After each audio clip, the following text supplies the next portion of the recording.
success in the global financial system. Americans would likely see their pensions shrink, their bank accounts hemorrhage cash. So the question is, what are we doing? What is Wall Street doing to guard against that outcome?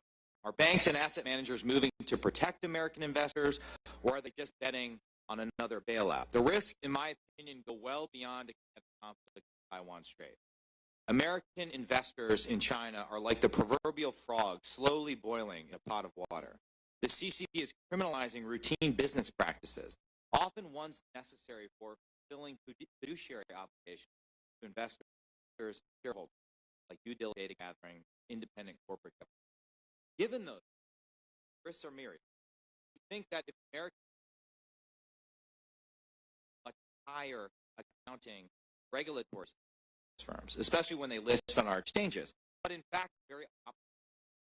A recent deal struck between the SEC, PCAOB, and the Chinese government effectively circumvents the Holding Foreign Companies Accountable Act and allows China to audit its own firm, throwing American interests to the wolves and disadvantaging American companies. The CCP has nothing but contempt for our democratic capitalist system. Why should they enjoy the unfettered benefits of our capital markets? If nothing else, you would think Wall Street would think twice about financing companies that facilitate the CCP's Uyghur genocide, engage in forced genetic testing of oppressed populations, or use forced labor up and down their supply chains. To quote written testimony submitted at McCormick before CEO of Bridgewater Associates, will these firms ever stop underwriting moral behavior? The truth is American pensions, endowments, and retirements are not being protected. They're being swindled. Fraud, fake accounting, and outright lies are endemic communist system. Taking on a genocidal communist regime as a business partner is not a recipe for success. It is a recipe for systemic risk. And with that, I recognize the ranking member, Raja Krishnamurthy, for his opening statement. Thank you, Mr. Chair. Good morning to all of our attendees, and thank you to our witnesses. Chair, just a couple weeks ago, we were in Stoughton, Wisconsin. Just a few weeks before that, we were in Dysart, Iowa. Today, we're here in New York City. Over the past 6 weeks that we've traveled the company, we've seen a dominant theme emerge.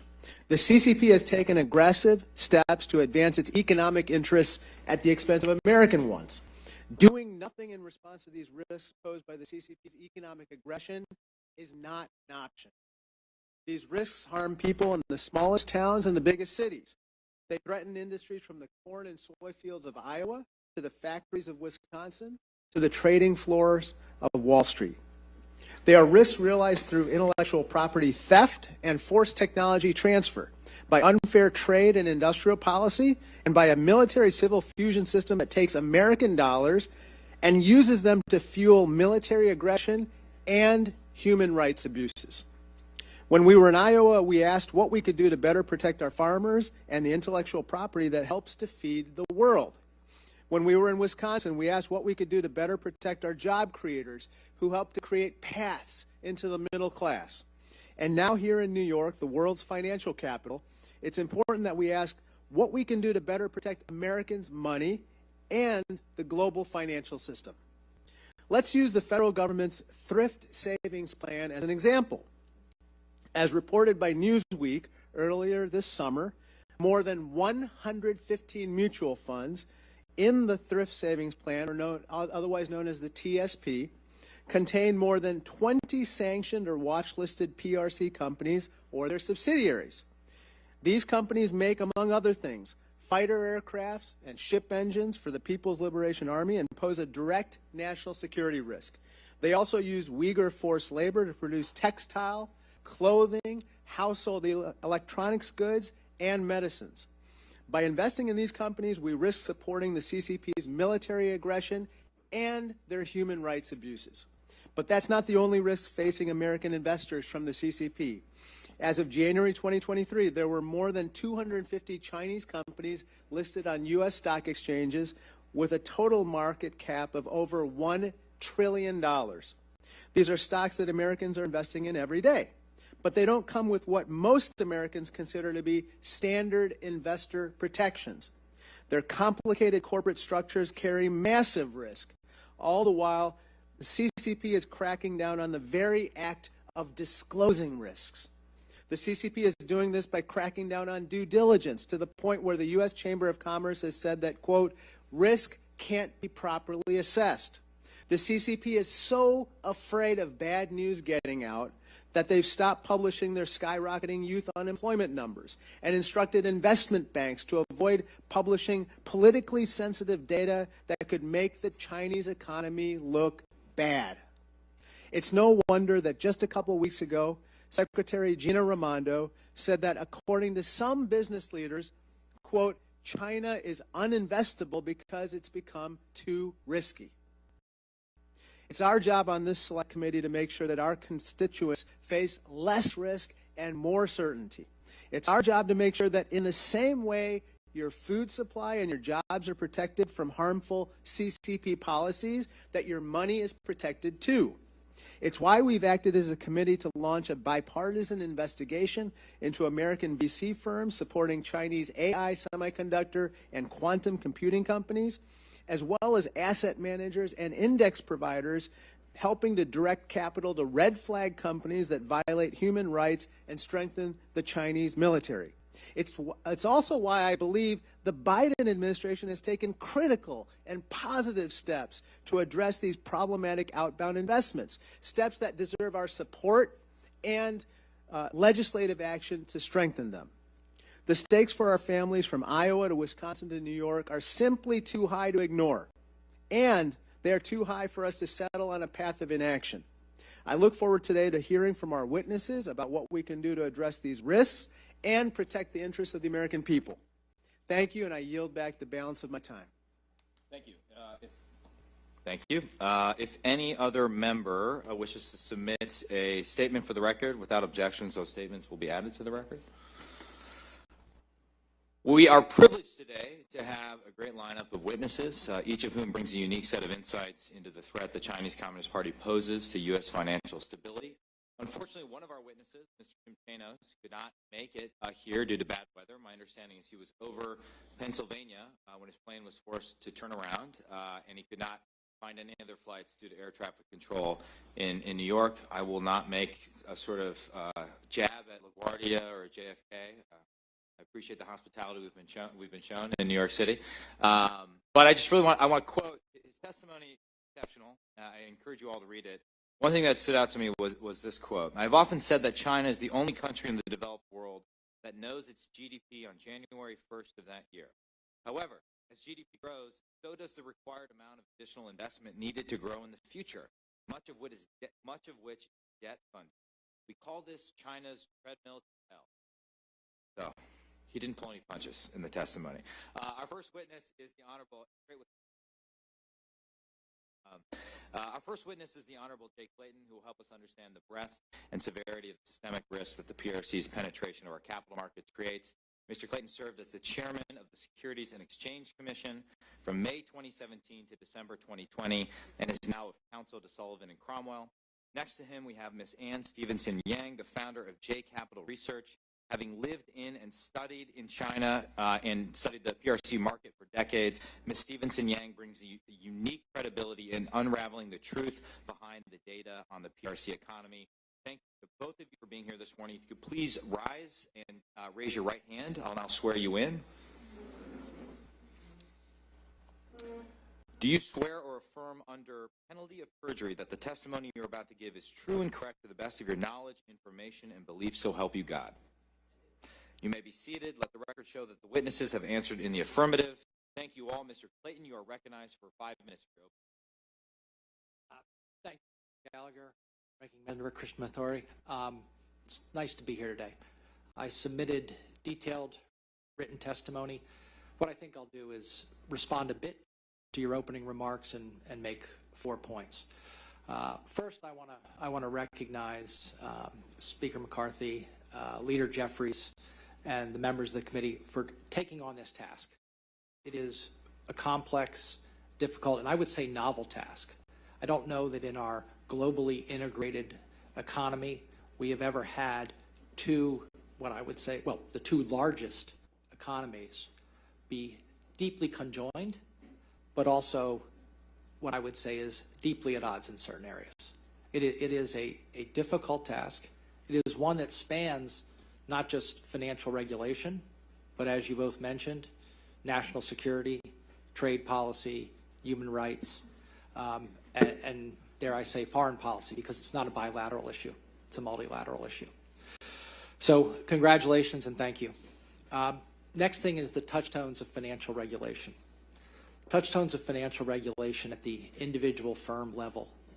Why we make investments, why we pull back investments, go down to transparency and accountability. I think we should remember those as we look to craft policy going forward and the policies that we have. Given good information, which you need accountability to have good information, investors generally make good decisions. The other one is stability, financial stability. The commitment of the U.S. and other countries to financial stability, to responsible capital rules, to liquidity rules.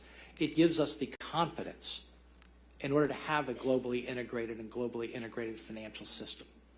If you're confident that other countries have a commitment to stability, it's much easier to trade with them and have cross-border investments. The next thing, and it's a bit of a sobering pill, is the limits of financial regulation. Financial regulation can be incredibly powerful. Capital flows are incredibly powerful. They finance the future, they do things. And as I said, investors are very good at responding to good information. Investors are very good at responding to financial metrics and prudential requirements. Financial institutions are. Investors are not good at, they don't have the information to be good at, human rights, national security, trade policy. Those are matters for the government. And I want to emphasize that. But what I will say, and my last point, is that given clear and coherent direction from governments, the power of the market to respond to policy is remarkable. If a recent example provides this, the Russian sanctions around financial instruments and financial markets were incredibly powerful. They were comprehensive, they were bilateral, and immediately people pulled back. Now, that, I think, has caused a number of people on Wall Street and the investment community to look at what would happen in a similar scenario with China. And I have seen initial indicia of people looking at what would happen, going over those scenarios, and starting to think, okay, how can I de-risk such a situation? One of the recommendations I make, and I will close with this, is that the U.S. government, through the FSOC or other body, could do that kind of scenario planning and help us better understand what the risks are and how to de-risk any type of abrupt shift in investment and capital flows. And with that, I thank you. Thank you very much. Ms. Stevenson Yang, you are recognized for 5 minutes for your opening statement. All right. So thank you, Mr. Chairman and Ranking Member and the other members in attendance. And I agree with Mr. Clayton that that the key here is investor information. How to get investors' information is a bit of a different issue. We're in a bit of a bind with China because we have a deep and broad economic relationship with China, and we can't simply decouple. And yet we face some fundamental disjunctions between the U.S. systems and Chinese systems. Countries expect one another to be honest and to follow norms, like giving clear and true information about the economy, not deputizing members of society to steal intellectual property, not committing human rights violations, and so on and so forth. And China does none of these things. So what do we do? I think the first step is to stop letting the wolf warrior class in China intimidate Americans and keep us from, for example, meeting with Taiwanese leaders, putting bans on products made in Xinjiang, talking about human rights and so forth by raising the threshold of threat so very high as they do. The next step is targeted sanctions. I think that the strengthening of CFIUS during the last administration was very effective. I think that the October 2022 targeted export restrictions on semiconductors were very effective, and the August 2023 executive order on investment looks to be very effective, and we need to do more of that. What else do I have to say? I think that that in the end, there are some measures that we can take to limit the damage of the sort of juxtaposition of this square peg in the round hole of the U.S. economy. But ultimately, we need better investor information, and we need to, as a country, invest in our own infrastructure, our own education, and our own strengths as a country, as opposed to China. So I will yield there. Thank you. Whatever that was in our ears was, it wasn't because of anything you said, I assure you. CCP. Yeah, that's right. We'll now move to member questions. I'll begin. Mr. Clayton, I guess I was struck by two things yesterday and then in reading your statement and listening to your statement. One, we had a variety of conversations with asset managers and bankers yesterday, who I think it's fair to say have a slightly more dovish view of China than I do. I won't speak for the other members of the committee. But one thing I left is that as long as they had predictability and an appropriate transition period to live with new rules, let's say on outbound capital investments, I think that we could reach an agreement. What Wall Street hates more than anything else is uncertainty and this prospect of swinging wildly back and forth between this executive order, that executive order, this administration, that administration. So to me, it sort of emphasized a basic point, which is that Congress should step up and legislate a lasting solution. And when you mentioned clear and coherent direction, I was reminded of that. I'd just be curious to get your reaction to that. Well, I agree, and I would say you're right, Wall Street, but markets hate it. Yeah. Like markets hate surprises, and the bigger the surprise, the worse the market reaction, the more retrenchment, the worse it is for investors. And I completely agree with you that let's just posit, and I think it's pretty easy, that we are uncomfortable with the level of integration, particularly in certain areas. We are uncomfortable with the investment flows to certain places. A coherent strategy to deal with those two issues, I believe, as I said in my testimony, investors will respond. Yeah. Investors respond to return for level of risk. And if it's demonstrated to investors that the level of risk has increased, they will pull back. If the level of risk has decreased, they will invest. And then on the latter issue of capital outflows to China, would that, in your opinion, include both passive and active investment or private and public investment? Because the executive order only tackles private equity and venture capital. Well, which is 17% of the issue at most. I agree with Ann that the executive order and what it tries to capture, which is inflows into areas where investors can't make these judgments, but governments can. Yeah. Government can say this is not an area where we want to fund. It has to be coherent, cohesive. That means not just one channel of investment, but all of the channels of investments that you look at. So I agree that the order is well structured, clear, provides direction, but you have to make sure that it's coherent across all investment channels, and not just from the United States. And then you talked about the need you referenced a proposal that's in your written testimony about the need for scenario planning. I mean, we went through a scenario yesterday, and at one point, maybe I made the comment that I would assume somebody at Treasury or Commerce or the Fed is doing this every single day, giving the complexities. Like, we should be wargaming a financial and economic escalation with China over Taiwan. But I doubt that that's happening. Based on your experience in government, have you seen such a robust contingency planning, and what would your proposed solution look like? So, I'm sorry for a bit of a long answer. Yeah. Companies do contingency planning at the company level. Yeah. They're pretty good at it. They know their markets. They know what will happen. At the macro level, macro flows, that's where we do rely on our prudential financial regulators and others. I believe that, let's put it this way, scenario planning, tabletop exercises, they're not just academic. By going through them, you reduce risk because people adjust to the results of those. So I completely agree that those types of exercises should be taking place with the considered input, not just of Treasury, the SEC, but also Commerce and national security issues.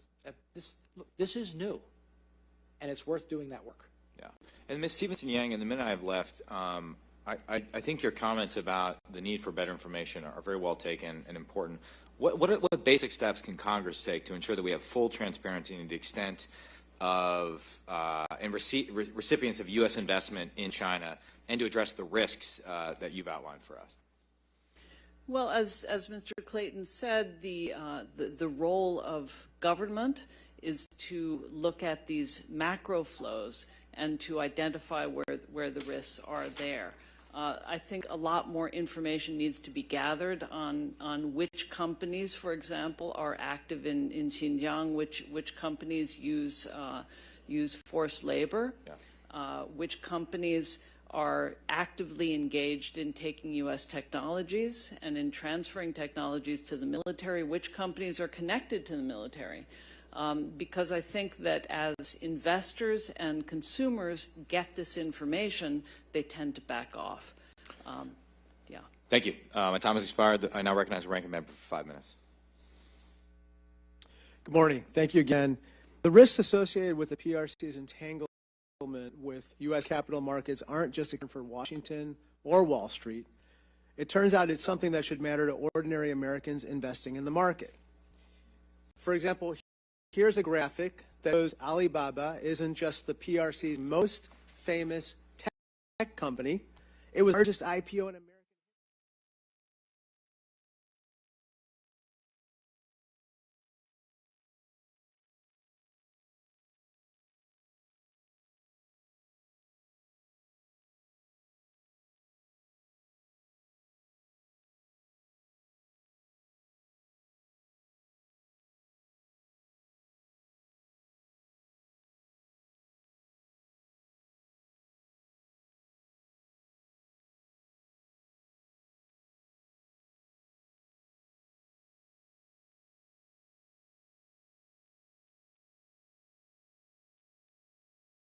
Stevenson Yang, in a 2021 Forbes article, you said that this VIE structure is, quote, clearly illegal under Chinese law, right? Yeah, that's correct. And you also mentioned, quote, Beijing has made threats against the VIE structure. And in this statement that you submitted to us, you said, quote, would likely ban, close quote, these VIE listings. Doing so would tremendously impair the value of all these investors' assets, right? It would, but I think that one thing that we've learned about the Communist Party in China is that they will be willing to sacrifice economic growth for their own strength and dominance. Sure, but it would hurt our investors. And it would hurt our investors for sure, but I think that that in the end, that's probably an inevitability. They have done it before, and I think they'll do it again. Ms. Stevenson Yang, one of the VC firms in our investigation also invested in MEGV, and I want to throw up a graphic of a chilling picture of a Uyghur concentration camp. MEGV is now sanctioned for, quote, actively supporting the biometric surveillance of Uyghurs. Americans shouldn't be able to invest in companies that support this, right? That's right. It's not a happy tool to use, investment, but it's the only one that we have. Some of the companies we're investigating also help direct capital to ZTE, which is banned from U.S. networks due to espionage concerns. Ms. Stevenson Yang, if a router is too risky to use in America, we shouldn't be routing money to its manufacturer, right? That's right. ZTE is directly under the Ministry of Aeronautics, and it's clearly part of the Chinese military system. Let me turn to another issue we're very familiar with, and that is the Federal Thrift Savings Plan, also known as TSP. 6.8 million federal employees are invested in the TSP, including many active duty military members, including many members of Congress, including me. And what I learned talking to my staff and researching this issue is very unsettling. TSP funds companies involved in building this graphic. The PLA's fifth-generation fighter jet, also known as the J-20, which would be critical for China possibly invading Taiwan. It's manufactured by a company called AVIC, A-V-I-C, AVIC. TSP offers index funds which invest in subsidiaries of AVIC, which is under U.S. sanctions today. Again, Ms. Stevenson Yang, most federal employees probably have no idea that their money is potentially invested in these companies, right? That's correct. It turns out multiple TSP index funds also invest in something called Huafu Fashion Company, which is sanctioned for using forced labor. But what I don't get is that the TSP's board seems fine with this. In 2019, its chair said, quote, the TSP board doesn't believe it's appropriate to prohibit TSP participants from making a choice that could be, quote, in their best interest. Now, Ms. Stevenson Yang, you don't think it's in the best interest of federal employees to be invested in stuff like this, right? I do not. I find it unacceptable that we maintain lists of sanctioned Chinese companies but allow investment in them. I think it's wrong. Now some of our critics of this committee have written op-eds claiming that even investigating these kinds of issues is, quote unquote, overstepping the committee's purview and, quote, egregious overreach. But frankly, the only thing that's egregious is Wall Street's continued investment in companies that the U.S. government has literally sanctioned for CCP human rights violations and espionage. I yield back. Hear, hear. I now recognize the gentleman from Illinois for 5 minutes. The other gentleman from Illinois, Mr. LaHood. Thank you, Mr. Chairman, and thank you for having this hearing in New York. I think it's very important. I want to thank our two witnesses for your valuable testimony here today. I'd like to focus my questions today on the conversation around outbound investment, and both of you touched on that, and where the line should be drawn for U.S. investment in China. Over the past few years, we've seen U.S. outbound investment into the PRC continually decline. According to research conducted by the Rodinium Group, direct U.S. investment dropped to $8.2 billion last year, which was a 20-year low. However, despite this slowdown in investment, more restrictions are being called for, especially on certain targeted sectors. Earlier this year, we had former U.S. Trade Ambassador Bob Lighthizer, who testified before this committee. And in his written remarks, he stated that, quote, Congress should take steps to severely curtail outbound American investment in China, particularly investment flowing in strategically important or dual-use sectors, unquote. And last month, as everyone knows, President Biden issued an executive order directing the Treasury Department to develop a system by which the government is notified of outbound investment in Chinese companies in select industries. Additionally, the executive order grants Treasury, in consultation with the Department of Commerce, the authority to restrict certain investments in national security technologies. Mr. Clayton, I'll start with you. As we look at this, do you agree, first of all, do you agree with Mr. Lighthizer's assessment that we should severely curtail outbound investment? And then as we look at how do you restrict those outbound investments in China, where do we draw that line? So Bob is an expert more than I am in trade and where we should draw those lines. If we choose to draw those lines, if we choose to make that decision that we're going to restrict investment into certain companies, how do you do it? That's more in the area of what I know. And like I said previously, the executive order is one piece of that, but also direct investment through, whether it's indexation, other offerings, those types of things, you need to look at that. I believe that, for example, entities on the OFAC list. Wall Street responds very quickly if an entity is on there and it's prohibited investment to stop that type of investment. So it's doable. As the chairman noted, it should be done in a way that allows for, I would say, a non-abrupt withdrawal, but it is certainly a tool that's at your disposal and one that I think Wall Street will respond to. Maybe let me ask it another way. In terms of the behavior of the CCP and what we've heard here this morning, whether it's the genocidal behavior in Xinjiang, whether it's the theft of IP from the United States, whether it's their actions supporting Russia, I mean, the justification for curtailing outbound investment, do you have an opinion on where we should be going with that? No, look, I do. And now, my own personal opinion is I believe that there should be restrictions in place. Where those lines get drawn, that is a collective view of the government, and that's where the federal government should be stepping in. Let me say it another way. Asking the private sector to make those shades of gray distinctions is a very difficult thing to do. Private sector folks are not good at making those types of national security, human rights. I mean, we're all bothered by it, but where do we draw the lines? And I think, let me just say this, you may hear a little bit of pushback from some. I think the vast majority of people in the financial community, the vast majority of citizens, if Congress draws those lines, they're going to follow. And I would, you know, I say that with all of my experience. If the United States government says we don't want to fund this, people are going to follow that rule. We are a compliant society in terms of our capital flows. Thank you. Ms. Stevenson Yang, you mentioned in your opening statement that we need to stop the wolf warrior mentality by China, but I didn't necessarily hear you say how you stop that wolf warrior diplomacy and how we do that. What are your suggestions on that? So what I meant was stop reacting to it. So if we're going to, for example, if you know a U.S.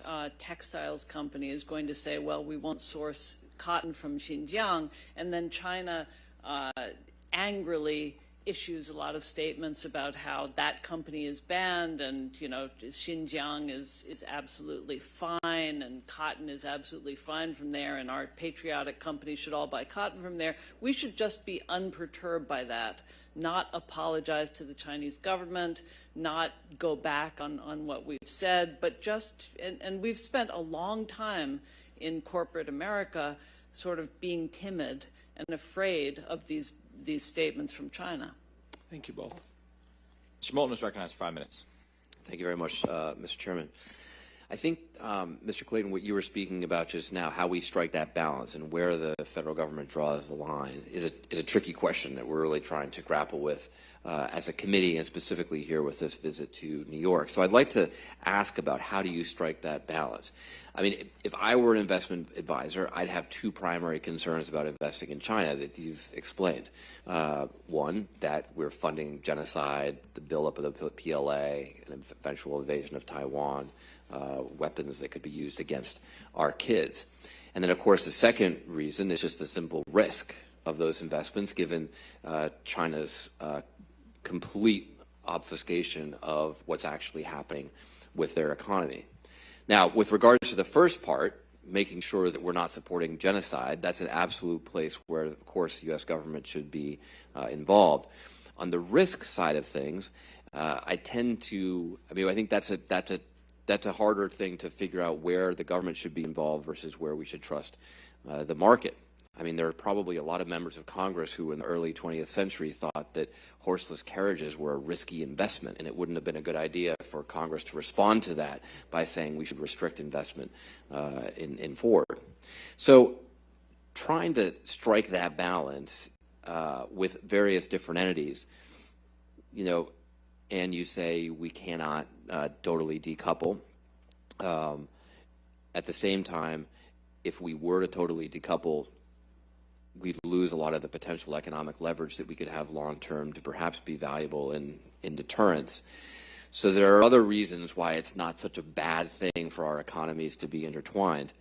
When you think about making these restrictions, do you think that they should be company-specific or sector-specific? How would you approach this? Maybe start with you, Jay. Well, look, it's a terrific question. Let me give you a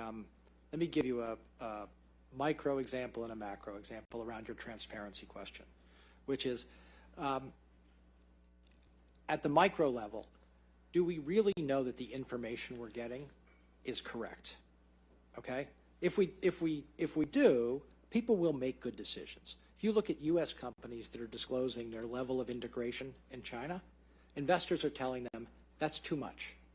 I need you to de-risk. If you want more of my capital, you should de-risk your supply chain. But if what we're getting from Chinese companies or other companies around the globe is not candor as to those types of issues, it's difficult for investors to make those choices. That's where you go to the macro issue. If the government, our government, sees that across companies, I think it's incumbent upon the government to say, we're looking across these companies, and we don't think that that information adds up. We think that you should discount the value of some of that information. That was the motivation behind the Holding Foreign Companies Accountable Act, and I think it's something that our regulators should be looking at. So, and then to your specific question, where do you draw the line? I think it's a mix, right? I think there are certain industries, if you look at the EO, where it's pretty easy to go industry specific if that's the choice you make. And then there are other more nuanced questions for companies that may be multifaceted or the like. Ms. Stevenson Yang, I'd love to hear your perspective on this, and also then talk about how we think about VIEs. Should we just completely restrict VIEs and wipe them off the face of the planet, say that is not a legitimate investment vehicle? Or if we do that, will they just find another way around it? And so we've got to be more thoughtful about what the second and third order consequences might be. Well, as to the first question, I would say first we need to strengthen the regulators. So I think that for example, the PCAOB needs to stop giving China a pass on, they've already made tremendous progress in being able to audit in Hong Kong this year, or last year, I guess, but it needs to go a little farther. The audit failure rate was extremely high. The IMF has given China a pass on giving detail around its foreign, what do you call those, foreign reserves for a long time. So those things need to stop. We need to apply the same regulations to China that are applied to every other country.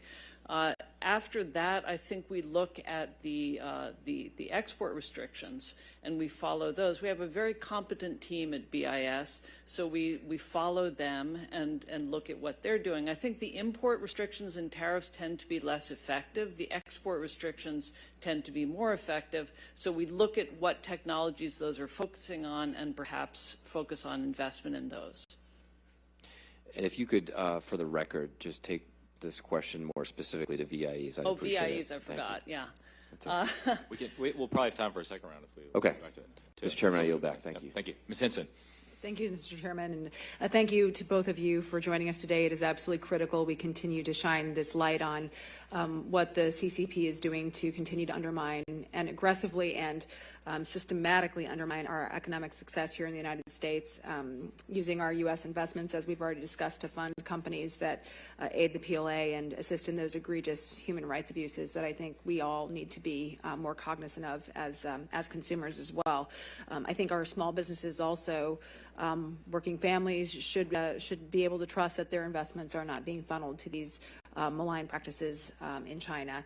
And while they continue, the PRC and CCP continue to kind of worm their way into a lot of international trade agreements, they're not following the rules. They're simultaneously sidelining deals and promises that they've made.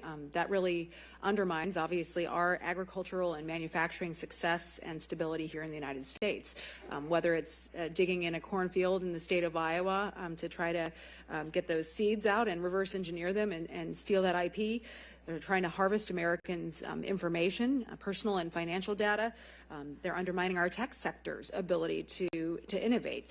It could not be clearer to me how blatant the attack, really, the PRC has unleashed on our country to try to destroy our financial security here in the United States and undermine our critical industries. So I have a couple questions. I'm going to direct them to both of you, so feel free to give your perspective. But what would you say is the most concerning avenue that you've seen the Chinese use to really exploit our U.S. capital markets and companies? Please go ahead. Look, I will go back to the things that I say are fundamental. Transparency and accountability. Mm-hmm. To the extent that you flout transparency and accountability, that undermines our capital markets and allows you not to make good investment choices. And stability, global financial stability. It's essential to investment flows and trade. To the extent that the Chinese Communist Party would take actions that would jeopardize global financial stability, that is something of great concern. But do you think, obviously it's a signal when they stop reporting information because it's so bad, correct? I mean, that's a signal to investors, hey, you probably need to pull back here because we're not getting that transparent and reliable data from the Chinese. Look, information is the lifeblood of markets. Transparent information is the lifeblood of markets, and I think that you are seeing, I would say, the investment community writ large respond to a view that the information they're getting is not as reliable as it maybe has been in the past, or not as reliable as it was expected to be. So that's for sure. Ms. Stevenson Yang? Yeah, I would agree with all of those comments. I mean, you know, in China, the idea of a U.S. IPO has been you struck gold. You know, you won your lottery ticket. You managed to collect a whole lot of money. And whatever means you use to get to market have been sanctioned within China. And there's no regulator within China who watches out for that sort of activity. So what we need is clearer analysis and more critical analysis of companies that are trying to IPO in the United States, and stronger standards about forcing them to delist if they have misrepresented their data. Turning that around a little bit on the companies that are trying to do business in China, obviously they're trying to work within the regulatory framework, but we've seen some of these kind of frequent offenders in China kind of pushing the envelope with American companies trying to do business there. What do you think we can be doing to support these companies and industries as they continue to make those investments, but face those uphill challenges from the PRC?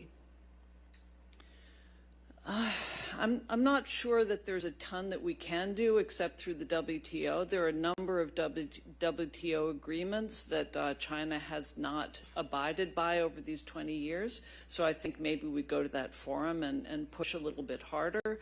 But in the end, China has this magic wand, which is the approval rights over companies. So even though they've agreed to allow U.S.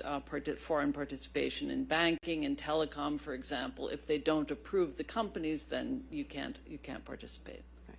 Well, it's certainly a red flag for American investors when their capital and their risk that they're taking could be immediately upended by the whims of the Chinese Communist Party. Thank you. I yield back. Ms. Stevens, recognized for 5 minutes. Thank you. I'm interested in indirect capital flows hailing from the industrial Midwest, where we see major components of our automotive supply chain invested in China. This certainly began at the beginning of this century in an accelerated way, where we were chasing low labor costs and exposure to markets. COVID woke us up to incredible supply chain vulnerabilities. But if you are a tier 1, tier 2, tier 3 supplier looking to expand and grow your business, and you look up expanding my business to China, and you get a sense of the opportunity and risk, there is very little articulation about the capital risk. And so when we look at dollar flows, and certainly here in the United States, we're very well aware of the capital crunches. Venture capitalists are sitting on enormous sums of money. Capital investments are down 70% from 22 to 2021. And I am concerned about what this means for our supply chain. Particularly, is this going to motivate further pushes outside of the United States? What are the continued risks? Our ranking member just presented a very great case about our pension funds and our thrift savings plan. But what does this mean for the everyday manufacturer? What does this mean for our suppliers? And what steps should our manufacturers take when assessing expanding into markets today like China? That's a great but very complex question, and I would say that sort of offshoring really began in the 1980s, and in a way became such a behemoth that the U.S. government could no longer control the companies that were investing overseas. And the Midwest industrial heartland is not so much investing in China for the Chinese market as offshoring and outsourcing. And that clearly, I would say the biggest risk there is the currency, because as these companies make more money and want to bring it back to the United States, they run into currency controls, and they may not be able to get dollars out. I think that what you're seeing now with companies is what they need to do, which is spread risk. So push some of their contracts to Vietnam or to Malaysia or to other countries so that they have other places to go. But if China really does close up, Will it be a big shock to the U.S. supply chain? Absolutely. Well, and Mr. Clayton, you talked about in your testimony getting an understanding of these risks for public and large companies, particularly from the investment side. And you've had a great career, and it's a treat to have both of you here today.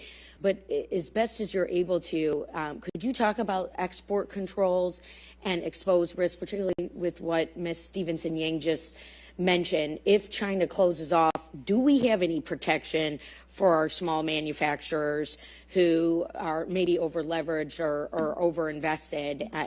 We've obviously run these different scenarios in this committee on the economic ramifications, but I know from firsthand experience there's way too many small companies that have had to expand over to China. They have a presence there. They were hurt by COVID, absolutely. But now we're looking at this new environment. Do we have the protections in place for these companies? You make a terrific point. We talked about abrupt dislocations in markets and the ramifications, whether it's pulling back on investment, pulling back on consumption, and the kinds of stresses that puts on companies. That does not happen uniformly. Anytime you have that kind of dislocation and stress, it is typically the smaller and medium-sized companies that suffer most because they're unable to access capital, they're unable to pivot to the same extent that large companies can. And it is a consideration when you think about decoupling and the like. The other point I'll make that you also raised, it's very, and you both raised this is multilateral. If there's a de-risking, decoupling with China, it doesn't mean every activity comes back to the United States. We see Mexico right now having the greatest inbound investment that we've seen in a long time. I think that's largely related to the de-risking of the supply chain, as you mentioned. So I want to make sure that I've made that point. Yield back. I will now entertain a second round of questions. I'll recognize myself for 5 minutes. First, a comment. I think when I sort of began this journey on the committee, particularly on the financial and economic aspect of competition, I just assumed that a lot of the pushback we got from Wall Street was because of the returns that were to be made in China, right? Put differently, the reason people continued to pour capital into China, even during the pandemic, was basically the same reason John Dillinger robbed banks, because that's where the money is, right? But in digging into this, and particularly if you read Mr. Chanos' testimony, it's not clear to me that this is even a good investment at this point. And I quote Chanos here in saying it's no surprise that Chinese stocks have significantly underperformed relative to U.S. stocks. Since 2010, the S&P 500 Total Return Index has outperformed a China stock ETF by a factor of 8x on a relative basis. On an absolute basis, the China ETF has nearly been cut in half versus the S&P 500 Total Return, increasing over 5x. So even if you put aside the moral concerns that I think the ranking member brilliantly laid out, or the geopolitical concerns, just as like an investment proposition, the risks are mounting up, or the returns aren't there. I can comment on that when I ask a question.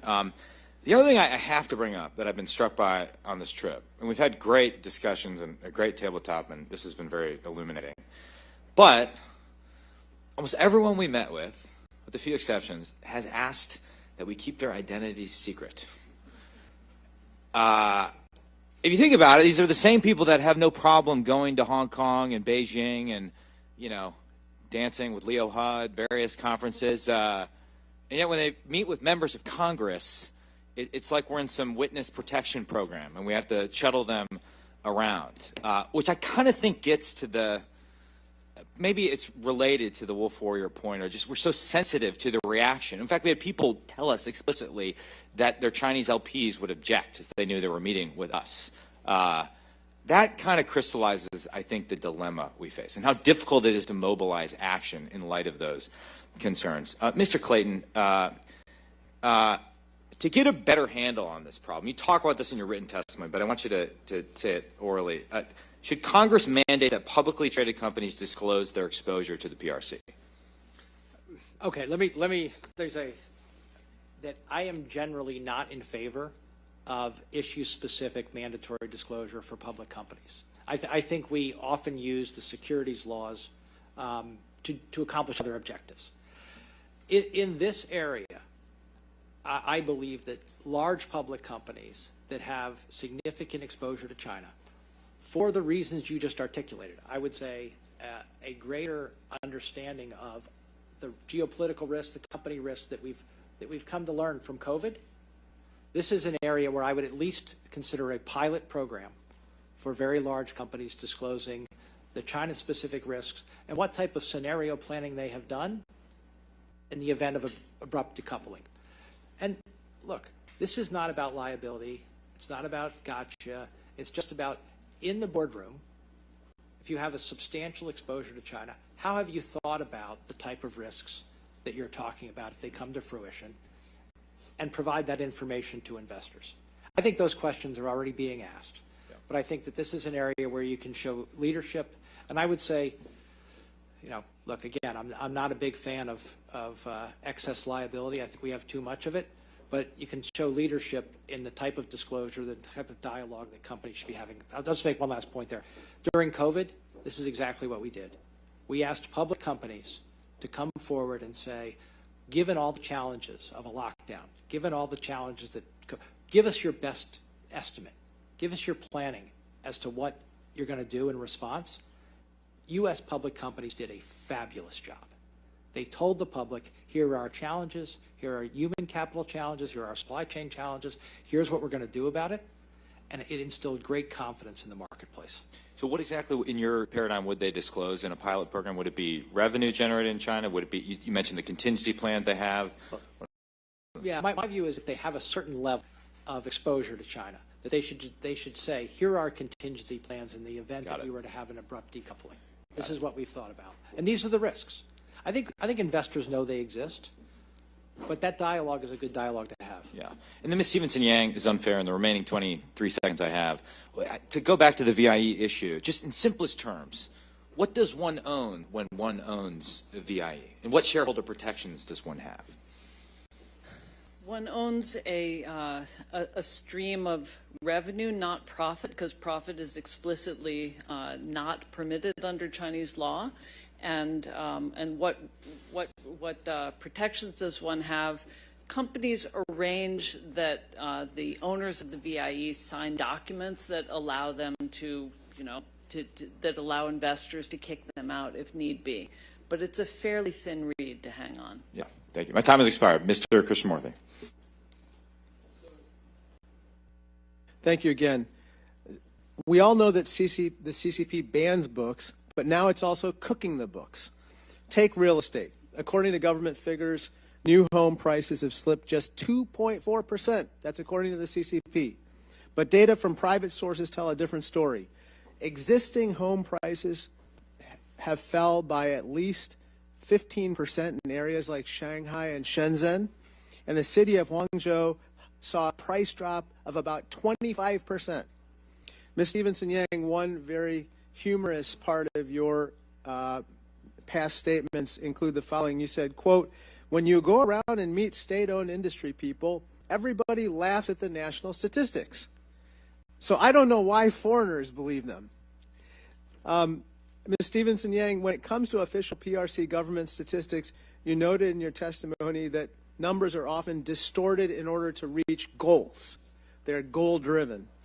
That combination of factors right now, a serious real estate crisis involving vast amounts of debt, and a government that misleads the world about basic economic facts, poses a serious threat to the global economy.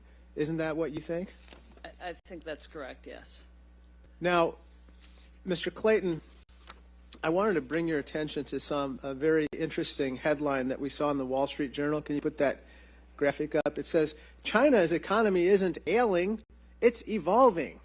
IPO lawyers told to watch their language. This is by the Chinese Communist Party. It's not just the CCP's official government data that's made up. They're requiring companies to tell tales to their own investors.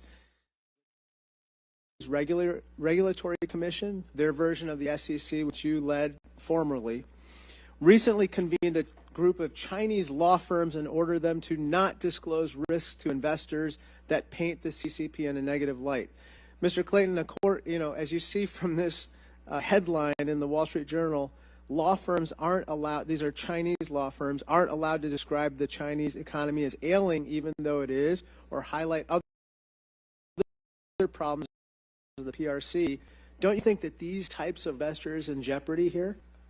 In a word, I think they put investors at jeopardy, yes. And at this point, the CCP simply doesn't play by the rules American investors take for granted. We disclose risks while the CCP creates them and conceals them. We value human rights while the CCP violates them and then expects us to fund those very companies facilitating those violations, which I pointed out before. Now, Ms. Stevenson Yang, the implications of CCP financial censorship don't end with what we just discussed. It appears that the CCP is even creating a quote-unquote digital RMB, a state-backed cryptocurrency that will allow Beijing to track every transaction and block any transaction the CCP doesn't like. It's almost like they're able to censor transactions in addition to censoring bad information. So, Ms. Stevenson Yang, you've said, quote, the digital RMB profiles will be shared with security agencies and they will inform so-called social credit scores. First of all, what is a social credit score? Tell us all what that means. It's basically the same as a credit score in the U.S., except it includes a much broader set of criteria about political reliability and past mistakes and things like that. It's like an Orwellian kind of assessment by the CCP of your worth in China. It's like your social credit score. And so the digital RMB is going to help to, quote unquote, inform your social credit score in China. And so I think it poses a real threat to privacy and human rights in the PRC. What do you think? I mean, I think all of the digital economy poses a significant threat to privacy, both of U.S. citizens and Chinese citizens. I think one area, Mr. Chair, that we should also look at in outbound restrictions, and we talked about this yesterday, was not just artificial intelligence and semiconductors and quantum computing, but we should also look at fintech. Yeah. And to the extent that fintech is going to be used in this way, in informing social credit scores and the like, I think that's deeply troubling. That's a great point. I yield back. Mr. LaHood. Thank you, Mr. Chairman. As our committee has done its work over the last 9 months, one area that we've obviously been focused on is the U.S. business relationship with China, and the fact that we have the two largest economies in the world and that we're intertwined economically at almost every level and every sector in our economy. But we've also tried to drill down a little bit on, that relationship. And I think one inflection point that we focused on is when we allowed China into the World Trade Organization roughly 20 years ago, and the expectations of what we thought would happen there. And as we look at many U.S. multinational corporations and many private equity groups, we look at and we hear about, has China progressed or regressed, and what have they been able to do in terms of that business climate, and trying to evaluate that on whether they've gone forward or backwards on that. And we also hear a lot about, well, that's the price of doing business in China, of being in bed with the CCP over the last 20, 30, 40 years, and that many of these corporations and companies, they look the other way when it comes to human rights, IP theft, the fact that China is a surveillance state and has doubled down on that, and the lack of a free press. And there's lots of other things. But I guess, Mr. Clayton, as you look at the last 20 years and we think about how China has or has not liberalized their economy, modernized, put in more transparency, and can you evaluate the pros and cons on whether the status and the narrative of how China has gotten better or worse? It's a great question because we shouldn't forget how we got here, right? Deeply interconnected, large amounts of cross-border investment and the like, and a level of interconnection that, for all the reasons we discussed, makes us uncomfortable. 20 years ago, we believed that with investment, with economic integration, would come those principles that we discussed of transparency, accountability, rule of law, financial stability, that type of economic regulation overlay in the Chinese economy would come to China. It has happened in the past. other countries that have emerged and have grown have adopted that approach to international financial integration. That bet didn't pay off. That's the simple way to say it, is that level of transparency, accountability, commitment to financial stability did not emerge. And now here we are. And, there is a question, will we eventually get there? Or do we need to take a pause?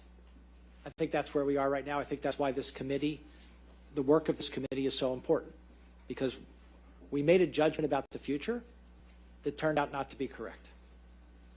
And with that opinion, do you have any confidence that the Chinese will wake up to that fact and change their ways? Look, we, the U.S.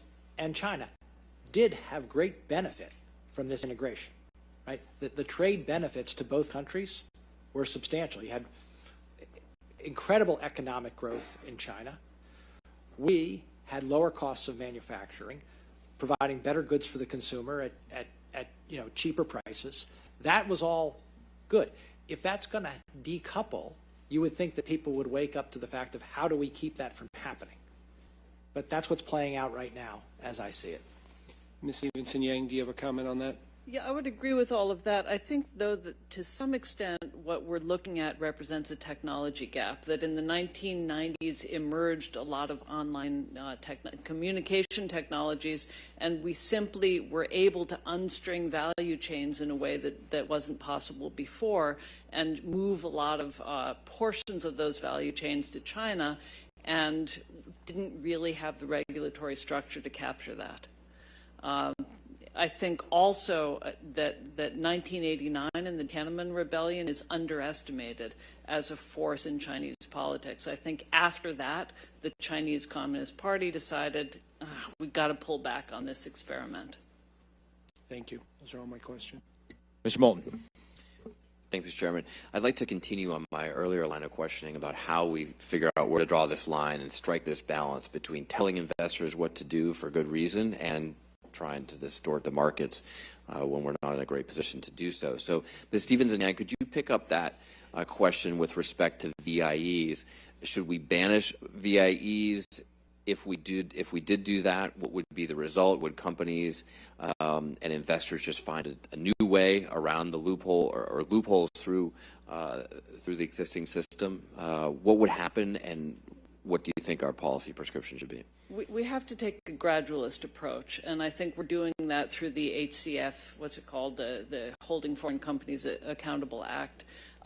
Because if we were to ban VIEs at once, then a lot of very, very large companies would have to delist, and that would be very harmful to American investors. So I think bit by bit we'd do that. Mr. Clayton, do you have anything to add to that? No, yes, I do. I think to pick up on the Holding Foreign Companies Accountable Act, I think it was a very responsible piece of legislation because it gave a time frame for when delisting would take place in the event of a finding of non-compliance. The PCAOB found compliance. There's a new time frame, but I think that type of lead time gives the market time to adjust. I think the market was adjusting. The indications were that delisting was a real possibility. That was having market effects. When the PCAOB found sufficient compliance, that was a bit of a shift. But I would say that any type of legislation, any type of restriction that deals with already in place investing should have that kind of forecasted timeline to allow markets time to adjust. So picking up on this point about delisting, I mean, you ran the most comprehensive investment oversight and enforcement program really in the world at the SEC. Do you think that you have the tools to enforce things like proper transparency if companies are going to be in the market? And should we be looking at delisting a lot of Chinese companies because they're not following these standards? Wow, there's a lot in there. Let me start by saying that the most effective securities enforcement regime by far in the world is the U.S. Securities and Exchange Commission. The women and men there do an unbelievable job. And when you look at number of actions, successful actions around the world, you know, more than a majority, substantially more than a majority, are brought by them. That said, the ability to bring an SEC action outside the United States, not a U.S. actor bringing securities in the United States, but actually to have an effect outside the United States, is very limited. And do you think it should be limited, or is that a place where legislation should allow the SEC more reign to do this, to take these kinds of actions? The long-standing view of international comedy was that local securities regulators and local law enforcement officials took care of local problems. But obviously that can't apply to the PRC. I mean, we learned earlier in this committee that the PRC has established police authorities in New York City. Yeah. Let me be very clear. I've said this publicly many times. U.S. investors should understand that if they are the victim of an offshore fraud, it is very, very difficult to get their money back. So in other words, your basic answer is that it should come back to managing risk, and it's not a place where the SEC should be given expanded powers. Yes, you do not have, in effect, you may have the same rights in words, but you do not have the same rights in effect when you're dealing with a U.S. company versus any company outside the United States. Ms. Stevenson Yang, do you have anything to add to this?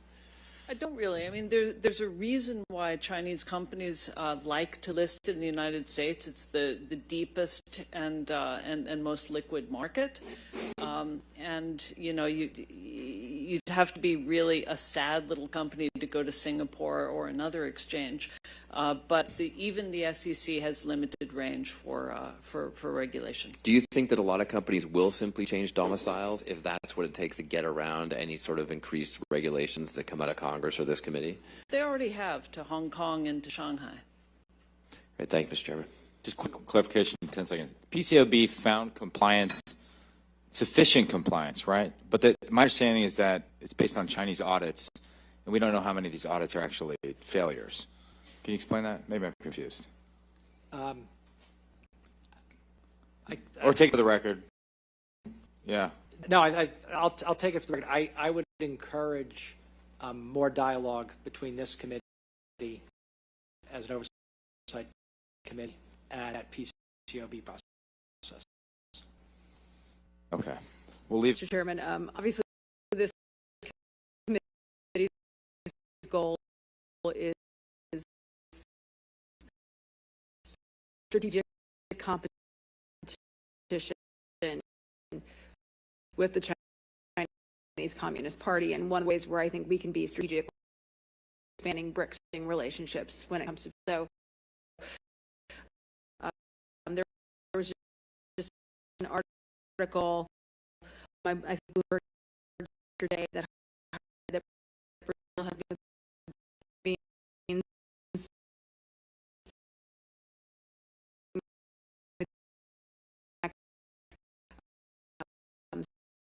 so obviously we're seeing raw materials increase in supply, increase kind of the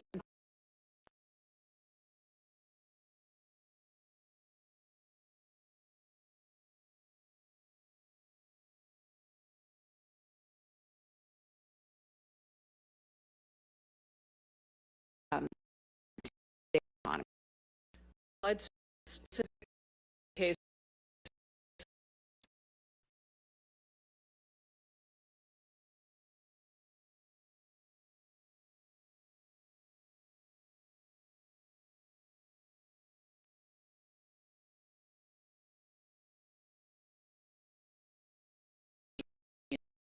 And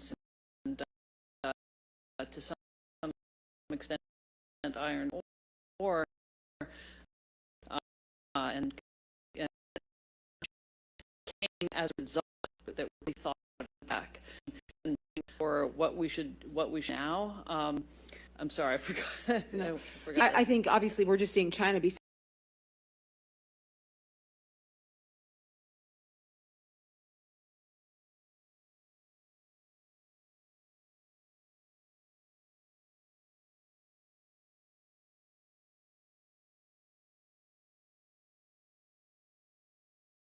if China were as welcome in the United States and Europe. If the exports were as strong to those countries as they used to be, then you wouldn't see this same BRICS expansion.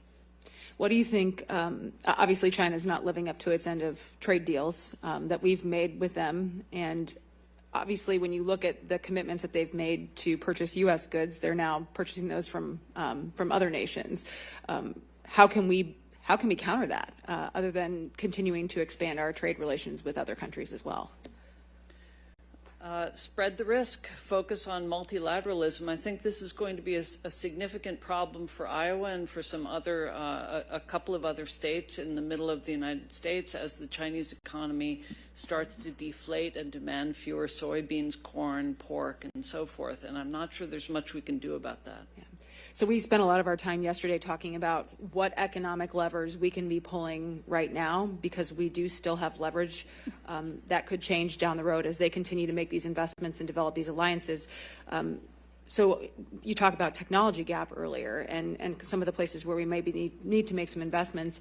China has figured out how to game the system, and they're getting, for instance, Huawei is receiving an exponentially greater number of patents, for example, here in the United States than many of our companies. What do you think we can be doing to counter that kind of aggression? Because that obviously takes advantage of our system to support our companies here at home. Well, I think that the export controls have been extremely effective, and notably the controls on U.S. citizens working for Chinese fabs and Chinese semi companies that were issued in October 2022. Those were very effective and really kind of shook a lot of Chinese companies. Mr. Clayton, anything to add? Well, my expertise is in markets and flows and that type of regulation. What I would say is that your questions illuminate a fact that we have to deal with, which is countries do what's best for the country. That's their job. They're elected officials, their regulators do what's best for the country. And you have to think about what other countries will do in response to any policy measures we take, including, like you said, strengthening trade alliances and the like that didn't previously exist. All right. Thank you. I yield back. Ms. Stevens. Ms. Stevenson Yang, your career fascinates me. Now, you lived in China for over 20 years, is that right? Yeah, that's right, 25 years. When did you move there? Moved there the first time in 1985. Married there, came back in 89, and then moved back there in 94, and stayed until 2014 You met your when our husband in youngest China? graduated. Sorry? You met your husband in China? Or Met my husband in China, okay. correct. And what moved you there in the 80s? Just, I worked. You know how much I earned for being a journalist? $25 a story. So I thought, well, maybe I'll go someplace and learn a language and learn a culture and, get some experience, and then I'll be more valuable as a journalist when I come back. So I went to China Books and Periodicals on Fifth Avenue, and I bought all the magazines, and I wrote to them and said, would you like to hire me? And one did. Yeah, well, and you've obviously continued to write quite prolifically, and just last year during some of the uprisings pushing back on the CCP governance structure, you wrote that that China is witnessing its biggest governance upheaval since the Tiananmen Square. And I thought that article, I think it was published in Forbes, was really quite fascinating. It exposed, people jumping out of their buildings in Shanghai, people going hungry. And certainly during the beginning of the COVID-19 pandemic, seeing how China was responding and also seeing how local journalists were attacked. Have you received any retaliation from the CCP since writing so demonstrably about what is happening over in China? Well, the last time I gave testimony to a congressional commission, there was retaliation against people close to me in China. Are you concerned about being able to go back? Yes, I will not go back at this point, which is sad. I have lots of in-laws and friends there. Yeah, and so from your time there in the 80s on and off to now, has that surprised you, that turn and that closing off? And what do you think are some of the motivations for the CCP in becoming so closed off as to compared to where they were maybe 20 years before the turn of the century? And maintaining their power. They saw in 1990 the fall of the Soviet Union and the breakup of the Soviet socialist republics, and they quaked in their boots, and they issued a lot of they commissioned a lot of reports out of the Chinese Academy of Social Sciences to try to figure out how not to fall prey to that. They spent a lot on technology to improve the responsiveness of government to the party. Yeah.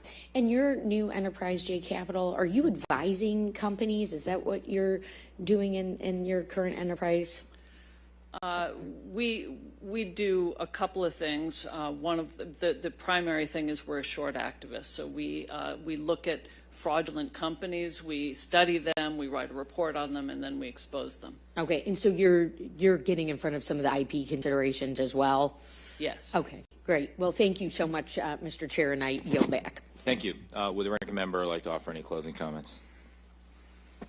Sure. Thank you. Thank you to our witnesses. Thank you to our audience, both here and virtually, for paying attention to these issues that we've brought up here. Today we talk about basically the risks posed by investing in PRC companies and entities. And it turns out there are many risks. There's the risks associated with a lack of information about those investments. There's a risk associated with doing business in China, and we've heard about how hard it is to do business in China, including exit bans being placed on employees, raids happening on American companies, the counter-espionage laws or counterintelligence laws preventing our companies and businesses from doing due diligence. But in addition to that, I just respectfully submit the following principles associated with our investments going forward in China. We should not be investing in PLA military modernization.